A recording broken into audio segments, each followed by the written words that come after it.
All right, so I started on a 22 Palisade SEL radiator swap because, like all the other Palisades out there, my wife pulled into the carport the other day and I saw a little drip, and it's kind of just corroded there and has a leak right at the tank. And so those are your tranny lines, lower, upper.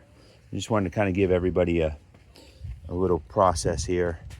I got the condenser suspended here so it's not hanging free on the lines, but it was a pretty serious takeout. You have to take the whole grill out, the actual bumper, 4 bolts there, 2 for the radiator holder.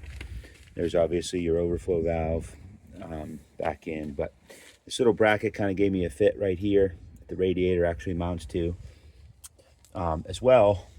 And the clamps were easy to get off. The fan shroud kind of snaps in and has a bolt up top and another bolt on this side. So that was that. And it just kind of snaps in. Sliding the radiator out on the condenser, these tabs slap into the actual housing.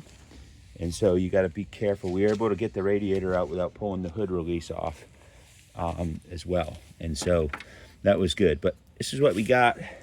2 connectors on the front and then 1 on the side that you have to take off as well. So the removal wasn't too bad. There's these 2 rubber grommets that go down there. That was easy too. I bagged my transmission line so nothing got in there. There's the other grommet. And what I did was when I took off everything, I kind of made copious notes. And the notes go kind of in order like this. So trans lines, for instance, yellow on the bottom, blue on the top, and they're marked. You can see the blue there and you can see the yellow there. And so that was easy. These are the little radiator mounts. I actually was missing 2 screws on the left side. And then I have all my left fender nuts and bolts and pins and push pins, my sensor guard, and I just kind of lined them up in order with what we got.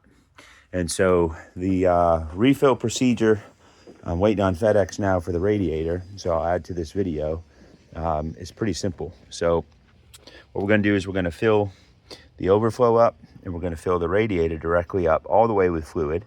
And then you crank the car, turn the heat on high, the fan on low, and you let it run till the fan cycles once.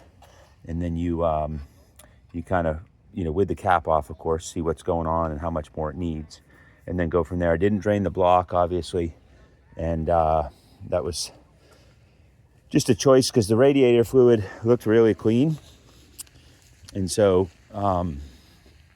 it does call for a special Xerox Asian, it's the red stuff as well. So I just put it in that bottle to save as much as I can. And I got a couple more gallons coming. But overall, it wasn't too bad on the takeout. We'll see how the putback is. I called Hyundai. I got 62,000 miles on the car. They wouldn't work with me. And there's a TSB on it.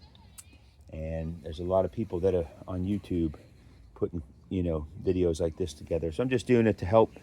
I hope this is helpful for you. I'll go ahead and make any notes of anything that goes difficultly along the way.